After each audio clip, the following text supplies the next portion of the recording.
খালি কলসি বাজে বেশি। টাইগার পঞ্চপাণ্ডব ভার্সেস আরসিবির কয়েক পাণ্ডব। ভক্তদের কাছে ওরা বড় তারকা। বরাবরই দুই দল নিয়ে প্রত্যাশা থাকে চরমে, অথচ মাঠের ক্রিকেটে দলগতভাবে কারোই নাই কোনো সাফল্য।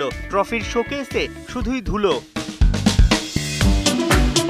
ইন্ডিয়ান প্রিমিয়ার লিগের 17 সিজন শেষেও Virat Kohli, de Villiers, Chris Gayle, Shane Watson, Maxwell, ডুপ্লাসিরা ভক্তদের মুখে হাসি ফোটাতে ব্যর্থ।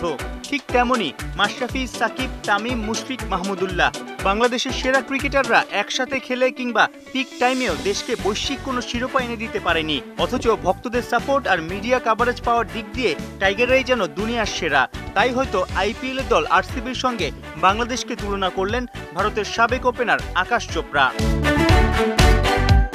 তবে কি এবারের টি-20 বিশ্বকাপেও টাইগাররা দেখাবে ছন্নছাড়া পারফরমেন্স? এই ভারতীয় বলছেন ডি গ্রুপ অফ ডেথে Bangladesh, Sri Lanka, South Africa, Netherlands আর নেপাল 3 জয় তুলে সুপার 8-এর টিকিট কাটাটা হবে টাইগারদের পাহাড় সম চ্যালেঞ্জ। তবে ক্রিকেট পাগল জাতি, অন্তত বাংলার ভক্তদের জন্য সাকিব শান্তদের কাছে দারুণ খেলা আশা করছেন এই ভারতীয় এক্সপার্ট।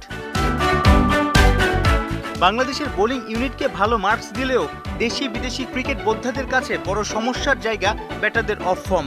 আকাশ চোপড়া মনে করেন ব্যাটিং লাইনআপে অভিজ্ঞতার ঘাটতি আছে।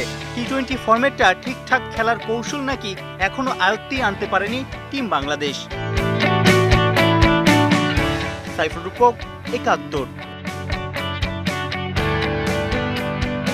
এখন Walton fridge, TV, AC, washing machine ও ফ্যান কিনে অনেকের মতো আপনিও হয়ে যেতে পারেন মিলেনিয়ার। সেরা পণ্যের সেরা অফার, ওয়ালটন মিলেনিয়ার।